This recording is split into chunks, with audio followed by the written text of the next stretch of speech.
वहिनी काय झालंय? तुम्ही कधी पाहिलंच नाही तुम्ही कुठल्या गोळ्या घेताय? अगं वहिनी, आधी ती रोज न चुकता स्वतः मला औषधे देते, त्यात काय पाहिजे?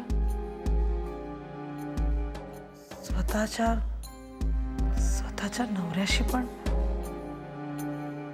वहिनी नक्की काय झालंय? भाऊजी, या फक्त विटामिन्सच्या गोळ्या आहेत. याचा अर्थ आता आपल्याला सावध राहायला हवं. बाकी आपल्या हातात काहीच नाहीये. अगं पण ती माझ्याशी असं का वागेल? मी काय तिचं घोडं मारलंय? उलट तिच्या वाईट परिस्थितीमध्ये मी तिच्या पाठीशी उभा राहिलो होतो. माझी इच्छा नसतानाही सगळं प्रोजेक्ट मी तिच्या ताब्यात दिलंय आणि ती कुठल्याही पुराव्याअभावी आपण एखाद्यावर संशय नाही घेऊ शकत. कदाचित आपले अंदाज किंवा तर्क चुकीचे ठरू शकतात.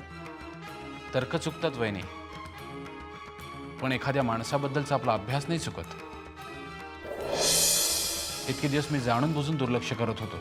याचा अर्थ मला घरात बसवून याचा अर्थ तुमचा ऍक्सिडेंट सुद्धा जाणून बुजून घडवून आणला असेल तर?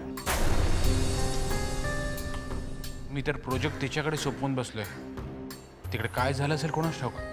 डोळे बंद करून दुसऱ्यावर विश्वास ठेवणं बंद करा भाऊजी. आता स्वतः कामात लक्ष घाला. कसं घालणार प्रत्येक कामात वहिनी लक्ष?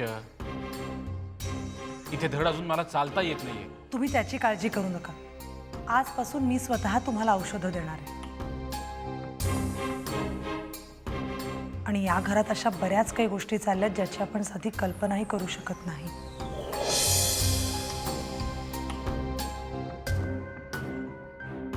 मला आता लवकरात लवकर या प्रोजेक्टच्या कामामध्ये लक्ष घालायलाच हवं. तुम्हाला आता लवकरात लवकर स्वतःच्या पायावर उभं राहायला लागणार आहे. नाहीतर आपल्या सगळ्यांच्याच पायाखालची जमीन सरकण्याची वेळ आली.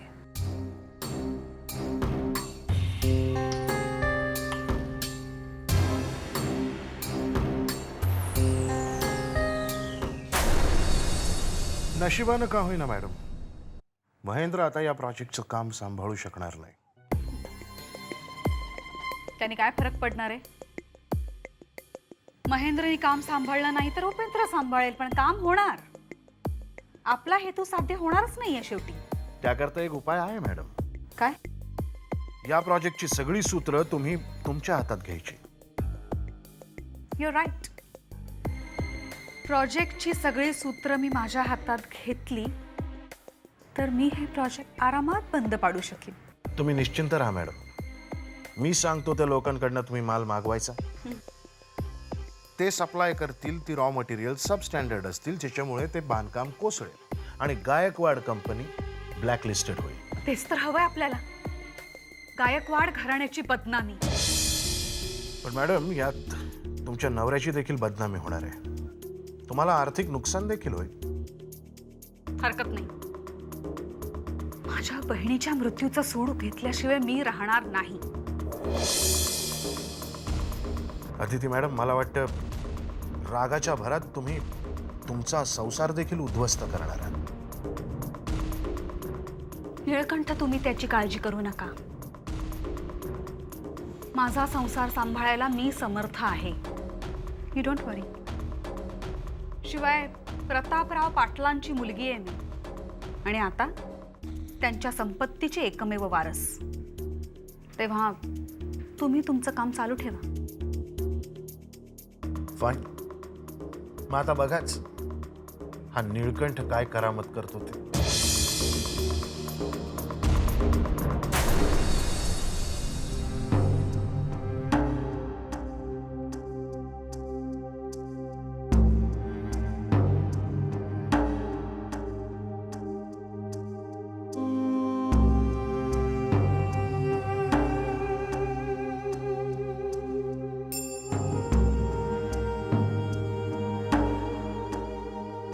आई, डोकं दुखतंय का? बाम लावून देऊ का औषध आणू कुठलं? नको. ही डोकेदुखी कुठच्याही औषधाने बरी होणारी नाहीये. या घराच्या सुखशांतीलाच कुणाची तरी दृष्ट लागली. एक कल्पना आली डोक्यात. परवानगी असेल तर बोलू? हे बाई, डोक्याला ताप होईल असं काही सांगू नको. नाही नाही, अगदी सहज शक्य आहे म्हणून विचारते. आपण घरी सत्यनारायणाची पूजा करूया का? अरे वा, खरंच चांगली कल्पना आहे. पुष्कळ दिवस झाले आमच्याही मनात येत होतं, पण काही कारणच सापडत नव्हतं. त्यासाठी कारण कशाला लागते? मनशांतीसाठी कधी करता येते की पूजा. खरंच चांगली कल्पना आहे. आम्ही गुरुजींशी आजच बोलून घेतो. तसं तर गार्गी पण येतेच आहे ना हॉस्पिटलमधून. तू ह्यांच्याशी बोलून घे. अण्णांना खरंच खूप बरं वाटेल. आणि आई, तसंही वीरेन भाऊजींचं लग्न झाल्यापासून एकही धार्मिक कार्य झालं नाहीये घरात. त्या लग्नानंतरच या घराच्या सुखाची वाट लागली आहे. या घराबरोबर त्या अनुपमाची सुद्धा शांती करून घे. आई, असं काय करताय? अनुपमाचं घरात येणं आणि या सगळ्या घटना घडणं हा काही निव्वळ योगायोग असू शकत नाही का? हे असले योगायोग पुन्हा होऊ नयेत म्हणूनच ही शांती ना. म्हणून त्याला धार्मिक विधी. कुणास ठाऊक असले किती योगायोग आहेत नशिबात. मी बाकीच्या तयारीचं बघते, तुम्ही गुरुजींशी बोलून घ्याल. आज पुष्कळ दिवसांनी मन हलकं झाल्यासारखं वाटतंय ग. अगं, घराला जशी सुबत्ता हवी, समृद्धी हवी, सुख हवं, तसंच या घरातली माणसं ते उपभोगायला सुद्धा शांत असायला हवीत ना. आई, त्यासाठीच तर हा पूजेचा घाट घालतोय ना आपण. छान जंगी पूजा करूया. त्या निमित्ताने या घरातली सगळी माणसं एकत्र येतील.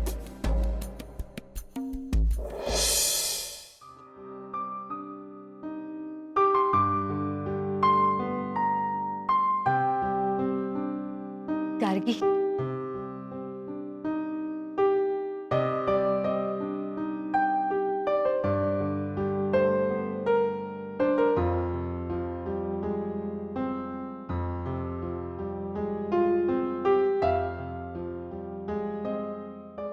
मला माहितीये, मला इथे बघून तुला खूप आश्चर्य वाटलं असेल. आजपर्यंत मी तुझ्याशी जे वागले ना, मला खरंच खूप वाईट वाटतंय. तू नेहमीच मला समजावून घेत आलीस, पण मी मात्र तुला दुखावतच गेले. I am really very sorry. तुला खूप कीव येत असेल ना माझी, हसू येत असेल माझ्यावर. Rather we are sailing in the same boat. की कोणी कोणाची करायची. आता थोड्या वेळापूर्वी आई येऊन गेली. आता तू. माझं बाळ तर गेलं, पण माझ्यापासून दूर गेलेली माणसं परत आली. तुझं दुःख कोणीच हलकं करू शकणार नाही, पण ते दुःख सहन करण्याची शक्ती परमेश्वराने फक्त स्त्रीला दिली आहे. सहन शक्ती जास्त आहे म्हणून किती सहन करायचं ग. जोपर्यंत आंधळेपणाने आपण असा कुणावरही विश्वास टाकतो ना, तोपर्यंत अशी दुःख आपल्या पदरात येणारच. बरोबर आहे तुझा. मी खूप मोठी चूक केली सिद्धार्थवर विश्वास ठेवला, पण त्याने मला जाणीवपूर्वक फसवला. पण मी मूर्ख नाहीये. मी त्याला दाखवून देईन की त्याने खूप मोठी चूक केली. नाही गार्गी, कुणाला तरी काहीतरी करून दाखवायचं किंवा त्याच्यावर सूड उगवायचं म्हणून नाही, तर तुला जे वाटतंय ना तेच तू कर. तुला वाटेल की मी तुला उपदेश करते, सल्ला देते, पण एक समदुःखी म्हणून हे सांगायचं धाडस करते मी तुला. तुझ्याबद्दल माझ्या मनात राग कधीच नव्हता ग. उलट अपराधीपणाची भावना होती, तुझं काहीतरी हिरावून घेतल्याची. म्हणूनच तर माझी तुझ्याबद्दल तक्रार होती. पण ज्या पुरुषामुळे मी तुझा तिरस्कार करत होते, आज त्याच्याचमुळे मी तुझ्या जास्त जवळ आले.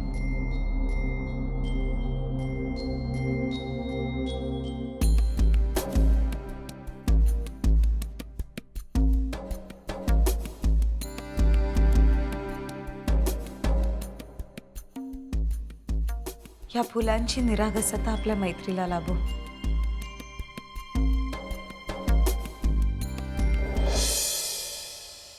बघितलं का संपतराव, याला म्हणतात चोराच्या उलट्या बॉम्बा. म्हणजे कारखान्याला कुणी आग लावली समध्या गावाला माहिती आहे, पण हे उत्तमराव बघा यांचीच उलटी बॉम्बा बोंब चालू.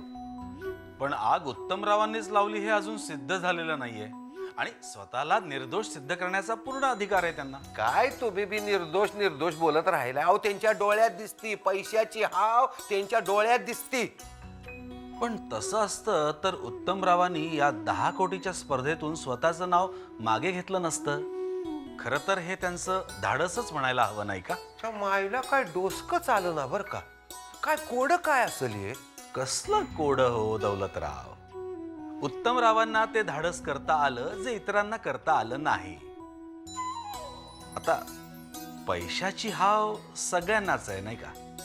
काय नेमकं काय म्हणायचंय तुम्हासनी? हे बघा आमच्या नावातच दौलत आहे. अशा फुकटच्या पैशाकडे आम्ही ढुंकून सुद्धा बघत नाही. आम्हासनी एवढंच म्हणायचं होतं की तुमचा मालक जे निर्मळ मनानं करायला निघालाय तो दुखावू नये बस. दौलतराव तुम्ही तर खूप मनाला लावून घेतलत. म्हणजे आमचा रोख तुमच्यावर नव्हता. तुम्हीच विचार करा ना उत्तमरावांच्या नाव मागे घेण्याचा. अहो आता काय सांगायचं तुम्हासनी. तुपात घोळलं काय आणि साखरेत घोळलं काय.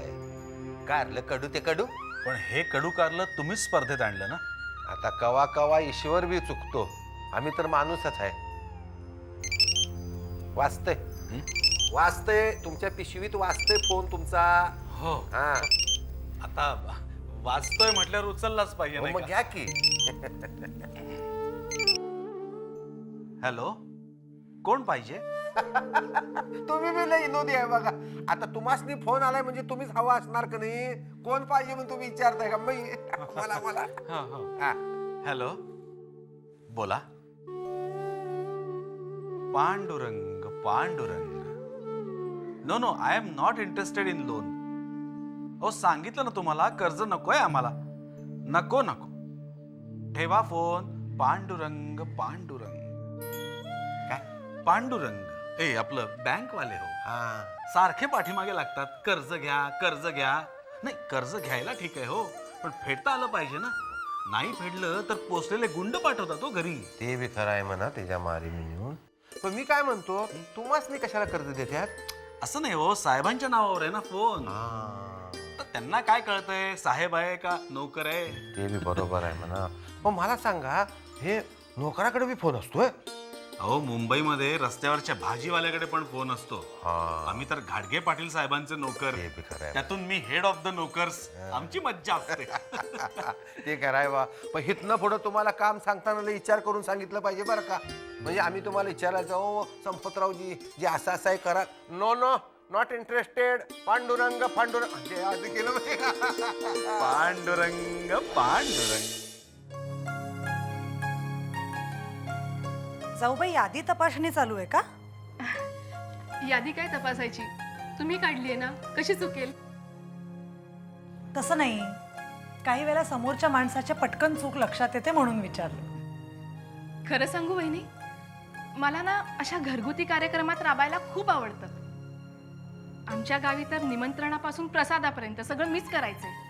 हो का? पण उद्या मात्र मी सगळं करणार आहे. हा तुम्ही आमच्या नवीन सूनबाई आहात. तुम्ही बसायचं आणि नुसत्या ऑर्डर्स सोडायच्या. आणि हो नवीन साडी सुद्धा नेसायची. माझ्यासाठी? पूजेच्या दिवशी नेस आणि आधी उघडून बघ. आवडली नाही तर मला सांग, मी लगेच बदलून आणीन. तुम्ही आणली ना माझ्यासाठी, मग मला ती नक्की आवडेल. उघडून बघायची काहीच गरज नाही. तसं तर तुमच्या लग्नानंतर पहिलीच पूजा आहे. पूजेला बसायचा मान तुम्हा दोघांचा होता. पण आता वीरेन भाऊजी इथे नाहीत म्हटल्यावर. वीरेन नाहीये म्हणून काय झालं? मी एकटीच सत्यनारायणाला आमच्या दोघांच्या वतीने मनोभावे नमस्कार करेन. हे सॉरी, बघ मी काहीतरी बोलले आणि तुला त्रास झाला. तसं नव्हतं म्हणायचं मला. नाही हो, यात त्रास कसला? बरं पूजेला कोण बसतंय? कोण बसणार? आपलं हक्काचं जोडपं, अण्णा आणि आई. वा, आता देवाकडे फक्त एकच मागणं आहे, या घरात सुख सदैव नांदू दे.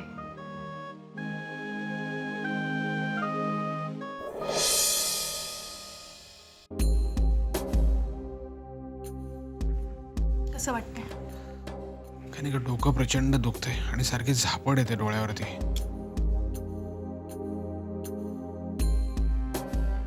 हे काय? अरे हां, मगाशी नयन वहिनी आली होती. उद्या घरामध्ये पूजा आहे ना, तर तुझ्यासाठी साडी घेऊन आली ती. छान आहे. आश्चर्य. का? नाही म्हणजे नेहमीप्रमाणे नयन वहिनीचं नाव काढल्यावर तुझं तोंड वेडं झालं नाही म्हणून. नाही, नयनची चॉईस आहे ना. कशी असणार ते माहितीये मला. तिच्याकडून बिचारीकडून काय अपेक्षा ठेवायची? आधी ती आले ना एवढी प्रेमाने साडी घेऊन, तर नेस ना उद्या पूजेपुरती. काय फरक पडणार आहे त्याने? प्रेमानी माय फुट. महेंद्र, मी ही साडी अजिबात नेसणार नाही. अरे, मी अजूनपर्यंत प्रीतीच्या मृत्यूचं सूतक पाळते. तुम्ही हे विसरू शकता महेंद्र, मी हे विसरू शकत नाही की कुठेतरी प्रीतीच्या मृत्यूला नयन सुद्धा जबाबदार आहे. तिथे काय बोलतेस तू? बरोबर बोलते मी. तुला नाही कळायचं. एनिवे, हा विषय आपण इथेच थांबवूयात. औषध घे. नाही नको अगं, घेतलंय मगाशीच मी औषध. घेतलंस? होय. कोणी दिलं? अगं नयन वहिनी आली होती ना, तिनेच दिलं. ओ, आता तुला ती औषध देणार? तिला हे प्रूव्ह करायचंय का मी तुझी काळजी घेतच नाही, सगळी काळजी तिलाच आहे. एक मिनिटात येते. तू उगाच गैरसमज करून घेऊ नकोस. ती इथे आलीच होती म्हणून मी तिला सहज म्हटलं औषध दे, आणि म्हणून तिने मला औषध दिलं. कळलं ना? नाही महेंद्र, मला तिचा डाव बरोबर माहितीये. सगळीकडे पुढे पुढे करायचं, मोठेपणा घ्यायचा आणि असं दाखवायचं की अख्खा घर तिच्यावरच चालतं, तिच्यावरच अवलंबून आहे. तुला नाही कळत नाहीये हे सगळं. आदिती एक मिनिट, तू का रागवतेस उगाच? तुझ्या दृष्टीने महत्वाचं काय आहे? मी औषध घेणं ना, की मला कोणी औषध दिलं हे महत्वाचं आहे? नाही, बरोबर आहे. तुझंच बरोबर आहे. मीच चुकते दरवेळेस. उद्या पूजा कशी पार पडते ते बघतेच मी. घे.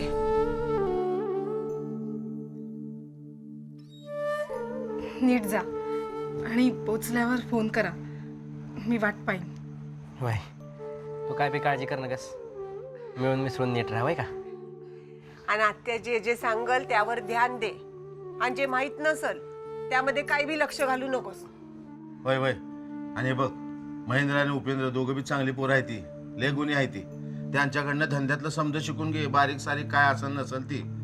पण एक गोष्ट ध्यानात ठेव अजित, त्यांच्या घरच्या कोणत्या बी भानगडीत तुझं नाक खूप सुनको म्हणजे झालं.